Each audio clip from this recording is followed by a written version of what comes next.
So, Acts of the Apostles. We were talking this morning. One of the fascinating things is that we tend to say the book of Acts, which would be tantamount today to saying the book of fiction or the book of memoir.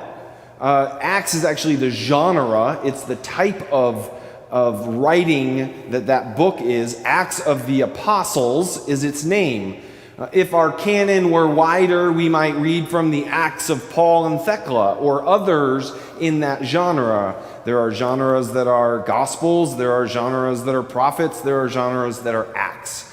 The Acts genre is typified by this sense of focusing on the things that are being done by these particular people. So it's not so much reflective theology. It's not so much Paul writing to the church at Rome his Summa Theologica, which is sort of faith in abstract. He might try to make it concrete, but it's conceptualizing the faith.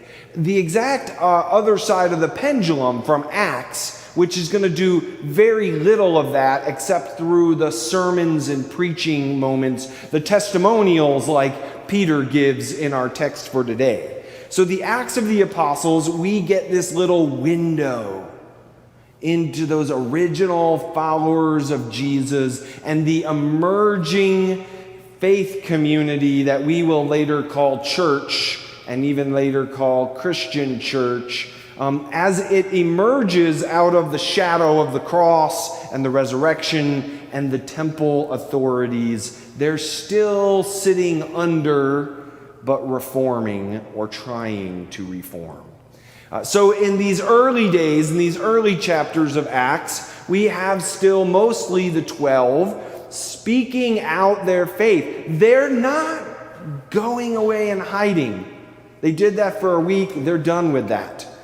You can imagine the vexation of Annas, the high priest, and Caiaphas and the others, who we remember as being those who examined Jesus and handed him unto Pilate to be killed, because they thought they were done with this thing when they got rid of Jesus, who challenged their authority and their structures. And here we are. They're not going away. They're not stopping. Through multiple iterations of these kind of events, Peter heals someone, he gets arrested, he has to give witness. They want to know how he's even doing these things. Well, it's by the power of Jesus. Duh. I mean, that's what he said. You know Jesus, right? Remember? You killed him. So we're going to have these little contests over and over. One of my favorite is going to come later. Gamaliel, a high authority, one of the great, basically just consider him like a tenured professor at Harvard, of Pharisees, is going to say, hey, we need to not get in these people's way. He's going to recount some historical false messiahs. He says, if Jesus was not the Messiah, they're going to burn out on their own. But if he was of God, then we're standing in the way of God. Which is something, by the way, a Christian writer would write a leading Pharisee as saying. But we're in that tension moment of Judaism and this emerging branch of Judaism, which will become a whole different faith tradition, inheritors of the faith tradition in which they grew up, Judaism. And it's this tension now as this group of followers who I'm going to say were largely bumbling idiots become workers of audacious faith. I'm borrowing that term from a guy named A.B. Bruce who wrote in the 19th century. He wrote this large tome I don't recommend to you called The Training of the 12. But he's going to put forth that in the Acts of the Apostles, what we give is a witness to the audacious faith of these initial followers of Jesus, standing up to all of the known authorities of their day because they spent years getting it wrong under Jesus. And the training that Jesus gave them is now blooming as they live that same life-saving faith that he did, that won't be kept down. We read from Acts, hopefully all the time, but certainly during Eastertide, as we're thinking of what it means to be people who arrived at an empty tomb, people of the risen Jesus, people who have that same faith that is in Peter and those first followers alive and at work in us. What does it mean for us to give similar witness to the abundant power of Christ, to the abundant power of God's abundant life at work in the world? Whew. Stick a pin in that. And the camera's going to take a moment to follow me over here. I'd like to give you 3 readings. They are not necessarily going to immediately be understandable to all that. We'll make the connection happen. In 8th grade, I had Mrs. Worley for English. She was one of those teachers most people didn't like. She was sarcastic, a little jaded, super bright, and I loved her. And in English, we had to memorize poetry, and I immediately went to what were the longest poems that would get you an A if you could memorize them. And I memorized Robert Frost's poem, Birches, which I no longer have memorized, which is why I'm standing here now. But I always remember the poem, and it's a beautiful reflection, and I invite you to listen. Watch the images Frost will create in your head. When I see birches bend from left and right across the lines of straighter, darker trees, I like to think some boy's been swinging them. But swinging doesn't really bend them down to stay, as ice storms do. Often you must have seen them loaded with ice on a sunny winter morning after a rain. They click upon themselves as the breeze rises and turn many-colored as the stir cracks and crazes their enamel.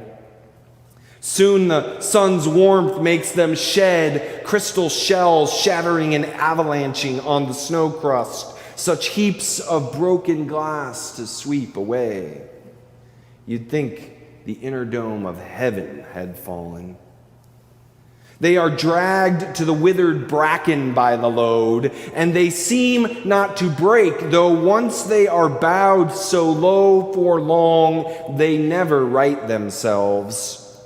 You may see their trunks arching in the woods years after, trailing their leaves on the ground like girls on hands and knees that throw their hair before them over their heads to dry in the sun. But I was going to say, when truth broke in with all her matter-of-factness about ice storms, I should prefer to have some boy bend them as he went in and out to fetch the cows. Some boy too far from town to learn baseball, whose only play was what he found himself, summer or winter, and could play alone. One by one, he subdued his father's trees by riding them down over and over again until he took the stiffness out of them, and not one but hung limp. Not one was left for him to conquer. He learned all there was to learn about not launching out too soon and so not carrying the tree away clear to the ground. He always kept his poise up to the top branches, climbing carefully with the same pains you use to fill a cup, up to the brim, even above the brim. Then he flung himself outward first with a swish, kicking his way down through the air to the ground. So was I once myself a swinger of birches, and so I dream of going back to be. It's when I am weary of considerations and life is too much like a pathless wood where your face burns and trickles with all the cobwebs broken across it, and one eye is weeping from having a twig's having lashed across it open. I'd like to get away from earth for a while, and then come back to it and begin over. May no fate willfully misunderstand me and half grant that wish and snatch me away not to return. Earth's the right place for love. I don't know when it's likely to get better. I'd like to go by climbing a birch tree. Climb black branches up a snow-white trunk toward heaven till the tree could bear no more but dipped its top and set me down again. That would be good both going and coming back. One could do worse than being a swinger of birches.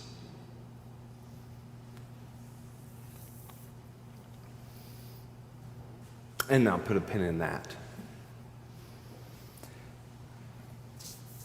Theodore Parker was a student, theologian, and preacher of the Unitarian tradition in the 1800s, around 1810 to the mid-1860s. Most of his family died from tuberculosis, which would claim his life as well eventually. He was a reformer amongst the Universalists, became known as a transcendentalist, but his work that is of note to me in this morning is his work as an outspoken abolitionist and anti-war speaker. Theodore Parker is going to be, as clear as we can tell, the source of a quote that will be used regularly and often and is now mostly attributed to Martin Luther King Jr. The quote is that the moral arc of the universe is long but bends towards justice. Parker originated, as far as we can tell, the quote when he asked in a sermon of justice and conscience. He wrote in 1853. He was adjusting to how the work of abolition and when could we imagine that our aim of abolition would come true. And he says in that sermon, "I do not pretend to understand the moral universe. The arc is a long one, and my eye reaches but little ways. I cannot calculate the curve and complete the figure by the experience of sight. I can divine it by conscience. And from what I see, I am sure it bends towards justice." That quote will somewhere in Martin Luther King Jr.'s training have come up for him, and he uses it in multiple writings and speeches quite regularly, to the point where he is now the one attributed as having made it popular. I'd like to read you two instances of that quote. The first is short. "Evil may so shape events that Caesar can occupy a palace and Christ will occupy a cross, but that same Christ will rise up and split history into AD and BC, so that even the life of Caesar must be dated by the name of Christ. Yes, the arc of the moral universe is long, but it bends towards justice." And then in longer, the final few paragraphs of Martin Luther King's speech after the Selma and Montgomery March on March 25th, 1965, a speech known either as "How Long, Not Long," or "Our God is Marching On." And so I plead with you this afternoon, as we go ahead, remain committed to nonviolence. Our aim must never be to defeat or humiliate the white man, but to win his friendship and understanding. We must come to see that end we seek as a society at peace with itself. A society at peace with itself. A society that can live with its conscience. And that will be a day not of the white man or the black man, but it'll be a day of man. And now, 70 years later, of people and of creation. I know you're asking today, how long will it take? Somebody's asking, how long will prejudice blind the visions of men, darken their understanding, and drive bright-eyed wisdom from her sacred throne? Somebody's asking, when will wounded justice lying prostrate on the streets of Selma and Birmingham and communities all over the South be lifted from the dust of shame to reign supreme among the children of men? Somebody's asking, when will the radiant... Of course, when he's giving this, you all are saying amen. Except not during the time of COVID. Somebody's asking, when will the radiant star of hope be plunged against the nocturnal bosom of this lonely night? Wow, he was a poet. Plucked from the weary souls with the chains of fear and the manacles of death, how long will justice be crucified and truth bear it? I come to say to you this afternoon, how difficult the moment, however frustrating the hour, it will not be long. Because truth crushed to the earth will rise again. How long? Not long, because no lie can live forever. How long? Not long, because you shall reap what you sow. How long? Not long. Truth forever on the scaffold, wrong forever on the throne. Yet that scaffold sways the future, and behind the dim unknown standeth God within the shadow, keeping watch above his own. How long? Not long. Because the arc of the moral universe, while long, bends towards justice.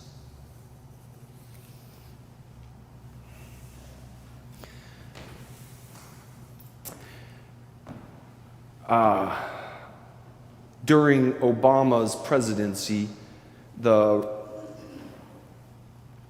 rug in the Oval Office had multiple quotes woven into the outer edges of it. One of it was that the moral arc of the universe bends towards justice. If you Google that, you will find people who say he misinterpreted it by taking it out of context.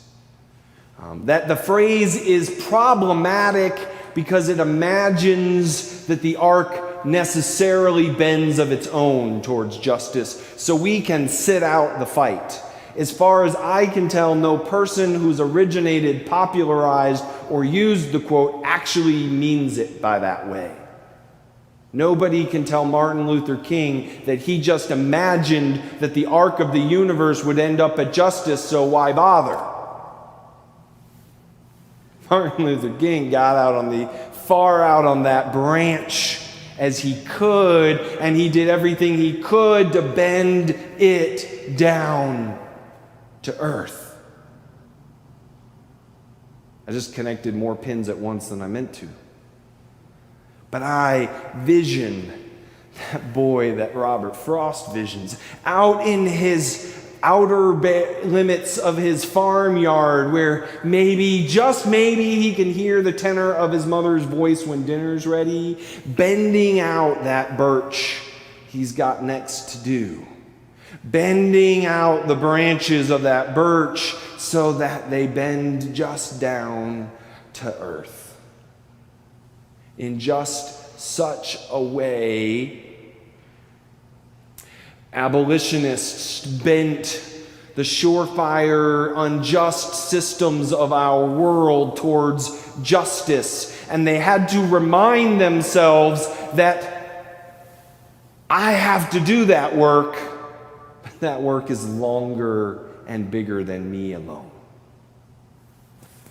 In just such a way, Peter and those could have been lonely few followers of Jesus on the weeks and months and years following his death could have said to themselves, the temple won. Rome won. Their systems are too big for us to break. And given up and gone home. But they didn't.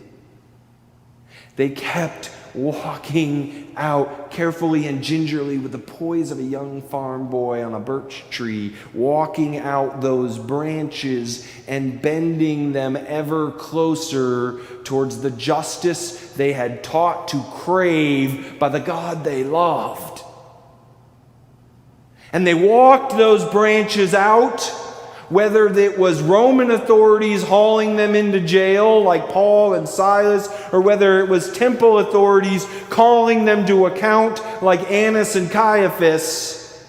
They walked out those branches time and again. Never again did they pick up a sword to fight like they did in Gethsemane, because they'd abandoned such ways when their Lord told them that wasn't the way this was going to work.